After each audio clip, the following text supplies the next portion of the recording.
Hello everybody and welcome to another Elite FPL video with myself, Steve-O. I'm only doing this because I can, I want to, and it was just talking today about last night's stream that me and Jason did, which was fantastic.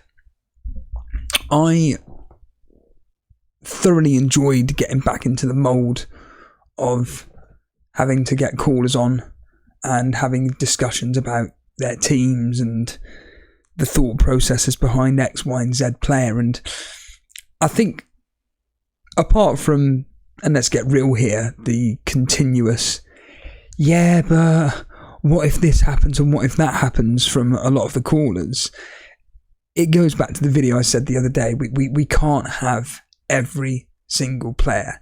You can, anything to do with predicting the future when it comes to the lottery, for example, horse racing, tennis, rugby, golf, whatever.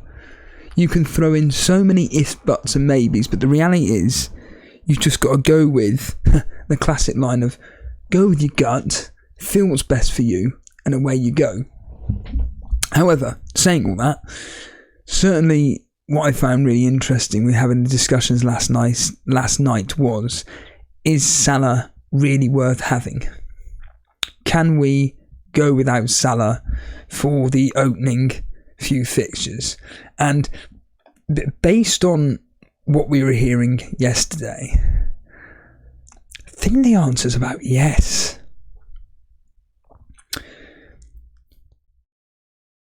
Chelsea, Bournemouth, Newcastle, Aston Villa, the opening four fixtures. And we know from last year, and maybe even the year before that, that Liverpool away from home, yeah, they can win a lot, but they're not as, shall we say, productive, I suppose, or they're not as, I don't know what the word I'm looking for here, but away from home, they're a completely different team compared to at home. At home, what is it, under Klopp? They've played 120 matches. They've won 118. Drawn one and lost one. Something like that. I think Burnley are one of the very, very few teams that have beat them at Anfield. It's the same for Salah as well. I think Salah at home is a completely different animal to when he's away from home, I think. Or is it the other way round? It could be the other way round, actually. But certainly, Chelsea, this is away from home, Chelsea and Newcastle do not scream double-digit hauls for Salah. Whether you captain them or not, they don't scream double-digit hauls. Bournemouth at home, though. Potentially Aston Villa at home, but we know that Aston Villa at home, or more specifically Aston Villa full stop, are a completely different animal underneath Unai Emery, and away from home, they were very, very good defensively. So I'm thinking, what can I do with that money to maybe bolster my squad, to make it actually better than what I've got?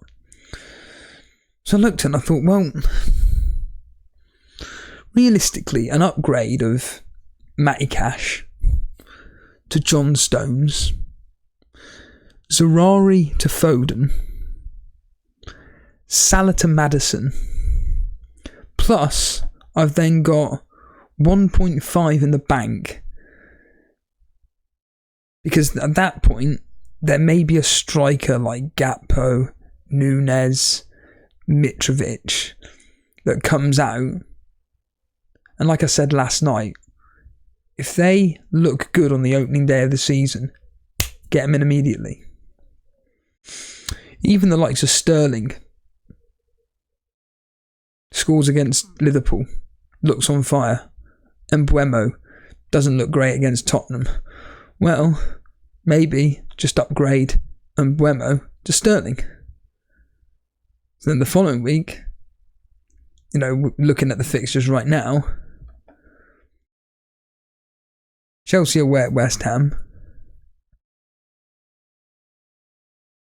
Mbeumo away at Fulham, Brentford away at Fulham. Is it an upgrade? You've then got, I then could then even do, for argument's sake here, Gakpo / Nunes, depending on which one is the favoured player, in for the Bournemouth game, ahead of Calvert-Lewin. Because Calvert-Lewin's away at Aston Villa, who don't concede goals. Now this isn't what if. This is me just looking at realistic scenarios where actually, without Salah, there could be some profitability, if that's even a word, in it. Because when you think logically here, and when you think at what very good fantasy football managers think, they don't look at, well, I'm looking at the probabilities of this and this. They just go, I need to stick with the template. I just want to go with the teams that have got the good fixtures. Again, go to that piece of paper here, don't we? And even though on my piece of paper Liverpool are there, realistically though, Liverpool's fixtures compared to, say, the likes of Spurs, Man City, Chelsea, Brentford, Arsenal, not that great. But at least I've got Trent Alexander-Arnold. At least I've got one of the most expensive players for Liverpool in my team. At least that coverage there, and a lot of people will own Trent. And you have to look at him like people were saying last night. You have to look at Trent as an £8 million midfielder. So in theory, you're playing almost a 2-6-2 formation this season, if you choose to go with Trent. And certainly, from my perspective, having a midfield five of Foden, who a lot of people own, if I look at his team selected by 11%, Maddison, who is now going to be in a team with Son, Kulusevski and Kane. Bentacle. But he's in a team now of top quality players, and if he can do what he did at Leicester, what do you think he's going to do at Tottenham? Underneath a manager who likes to attack. And by all accounts, listen to some Tottenham fans, whether it's on Planet FPL, whether it's on Spaces. They've all said one thing. Maddison is probably going to be the key man to this Tottenham new manager's attacking formation. So, and with Tottenham's opening fixtures, admittedly, Brentford ain't great. But Man United at home, we know what Tottenham are like at home. Bournemouth away. Burnley away. Sheffield United at home.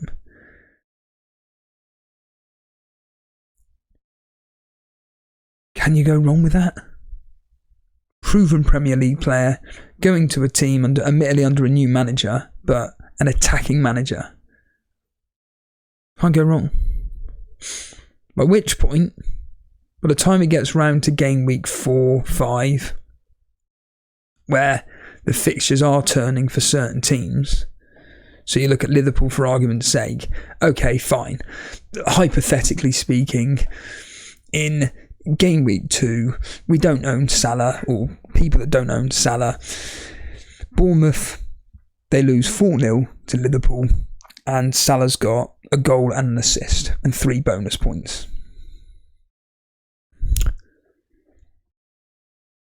But your captain Haaland at home to Newcastle has got a goal.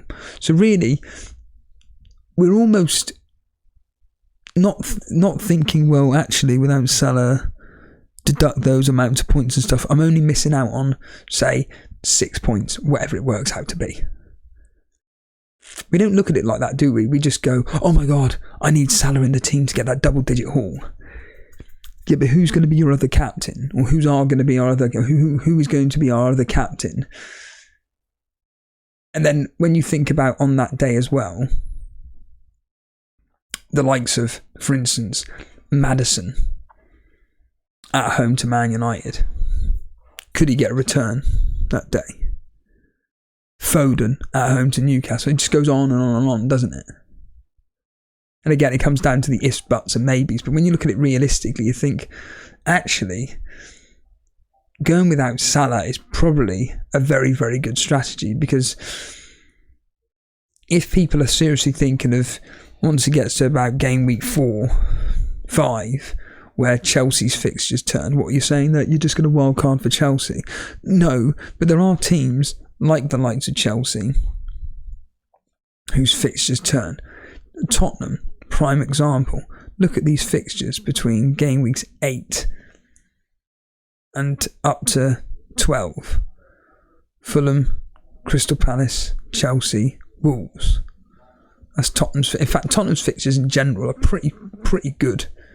Their opening 10, 11 games. The likes of Liverpool, their fixtures turn in around game week 4, 5. Wolves, West Ham, Tottenham, Brighton, Everton, Nottingham Forest, Luton, Brentford. In fact, the only really horrible fixture is Man City away on the 25th of November in game week 13. But it's so far away. And we know there's usually goals in that game as well. Man United's fixtures. Don't they start turning? Yeah. Game week 4 or 5, they start turning. Only horrible fixtures against Man City. The rest of it. Burnley, Crystal Palace, Sheffield United, Brentford, Fulham, Sheffield United, Luton, Everton. By which point, by game week 4 or 5, we're going to get a general rough idea of how Chelsea are setting up, how Tottenham are setting up, how Liverpool are setting. Who is the main front three for Liverpool? Well, we know it's Salah on the right. We know this. And I'd probably put money on Gakpo being, of all the 5 attacking players Liverpool, the main attacking players that Liverpool have got. So Salah, Gakpo, Núñez, Jota and Diaz. I think Gakpo of the other 4 is the more, quote, secured, if anybody. So then on the left hand side, I'd probably say it's Diaz.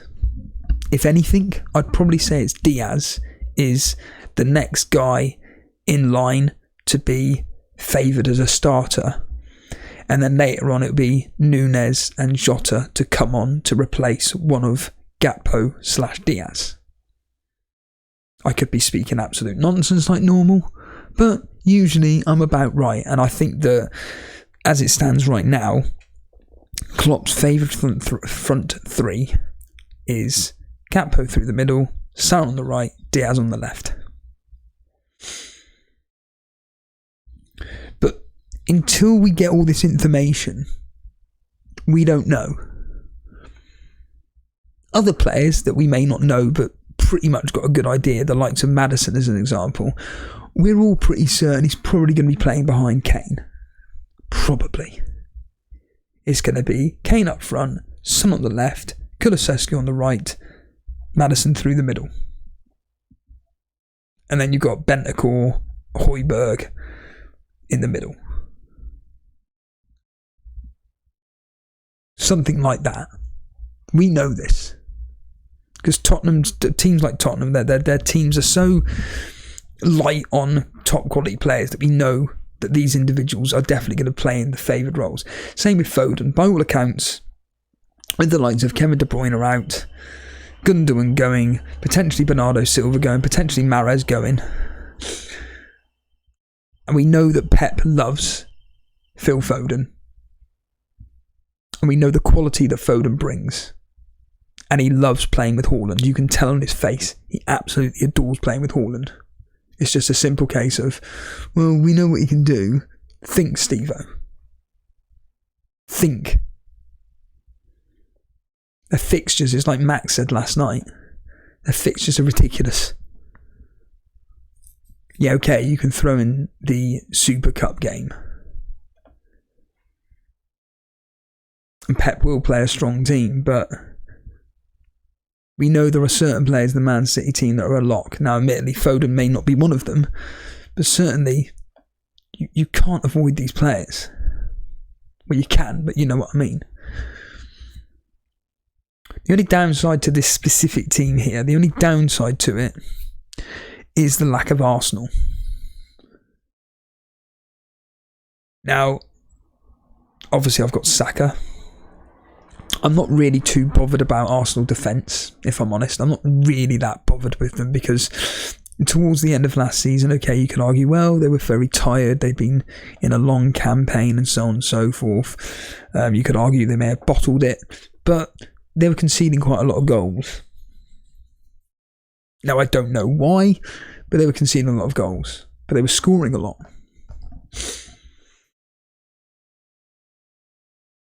And the fact that, by all accounts, Havertz could be taking over that Odegaard role and Odegaard dropping a bit deeper, be a bit more of the assister to the assister, Havertz could be the one. But until we know what's going on, and this is why for me, I think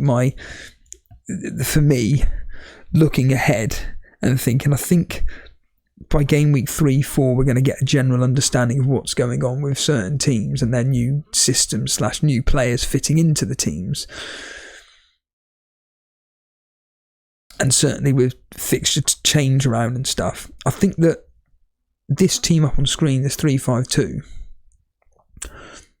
it's more balanced, it's more friendly on the eye, shall we say.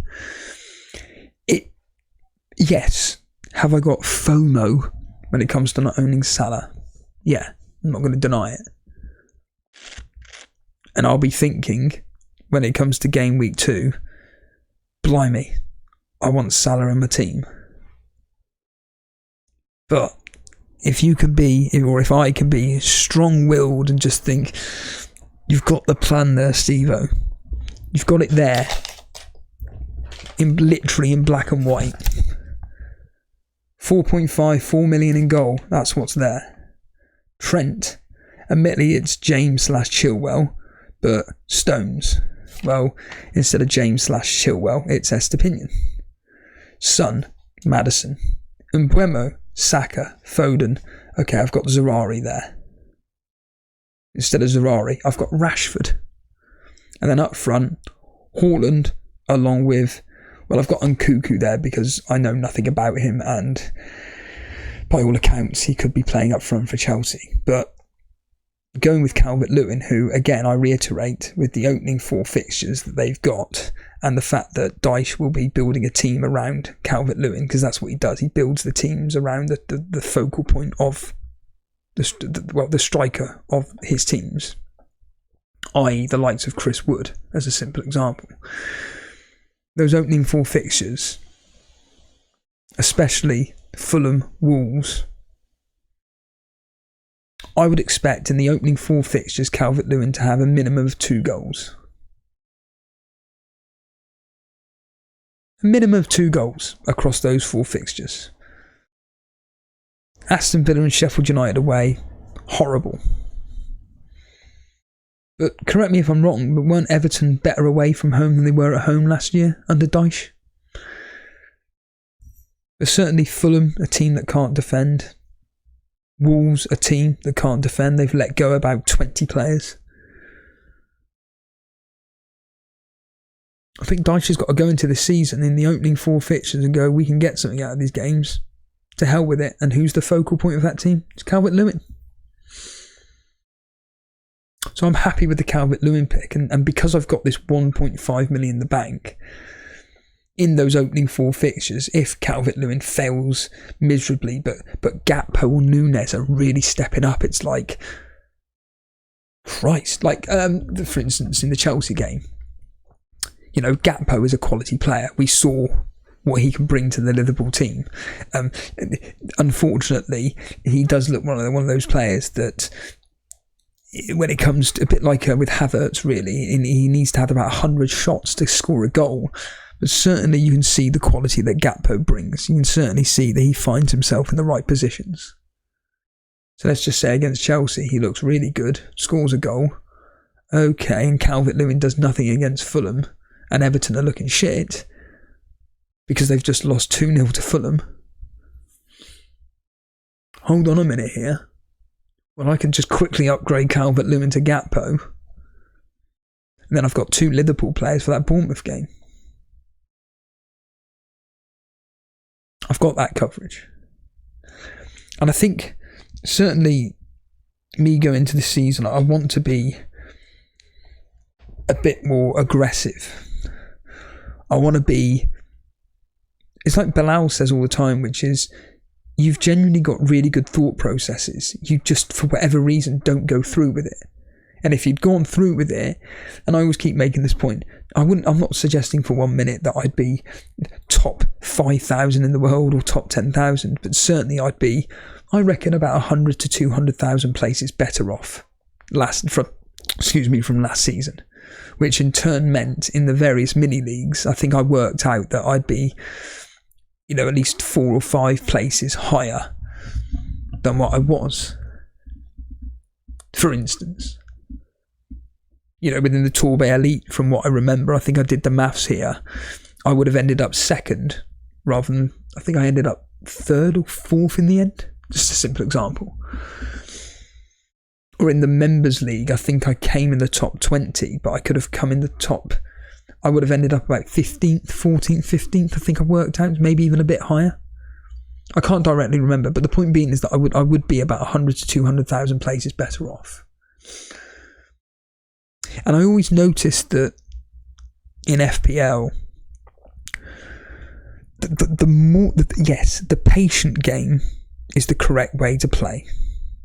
There's a process in place, isn't there? We know this. But sometimes I do find that the aggressive players, they really do well. But for whatever reason, they fall off a cliff because I don't know why. The tactic doesn't work anymore.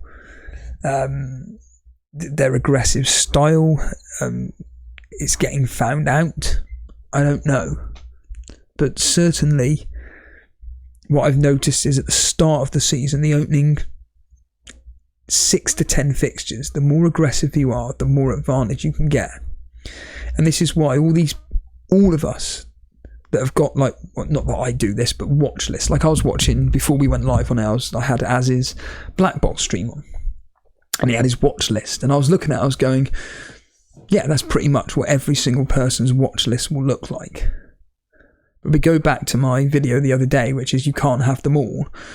So who will be on that watch list? And it's, like I said, the likes of Sterling, Son, Salah, Diaz, Jota, Gakpo, Nunes, Foden, Kovacic, Winners. And how do these players fit in? How will they be performing, especially with the fixture they got and the new team styles and everything? And certainly with this 3-5-2, I think this is without wanting to keep going over, I only wanted to make this a quick video, but without going over the same line over and over, I think this is a more balanced and a team in which actually the points can be spread a bit more across, because it's better to have a higher quality of player that's a bit more guaranteed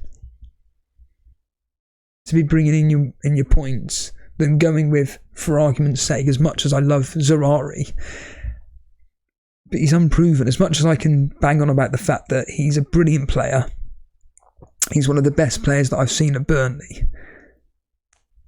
Opening fixture against Man City, yes. Can I see us scoring? Yeah. But Luton, Aston Villa, Tottenham, Nottingham Forest, Man United, Newcastle, they're horrific fixtures. But, again, all ifs, buts and maybes. If Ferrari comes through against Man City,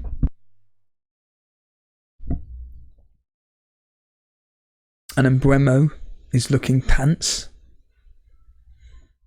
easy swap.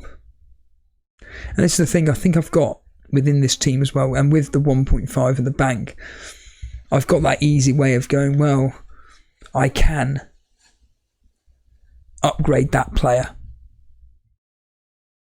I can upgrade Mbeumo to Havertz, for argument's sake. I can even upgrade Mbeumo to Sterling, for argument's sake.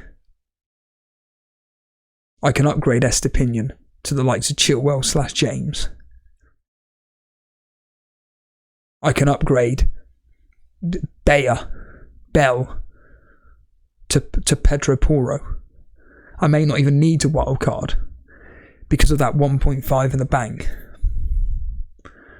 But yeah, like I say, I think doing the stream last night does help me as an individual to be like, you know what? Listen to that advice that's being given. Stop being so stubborn.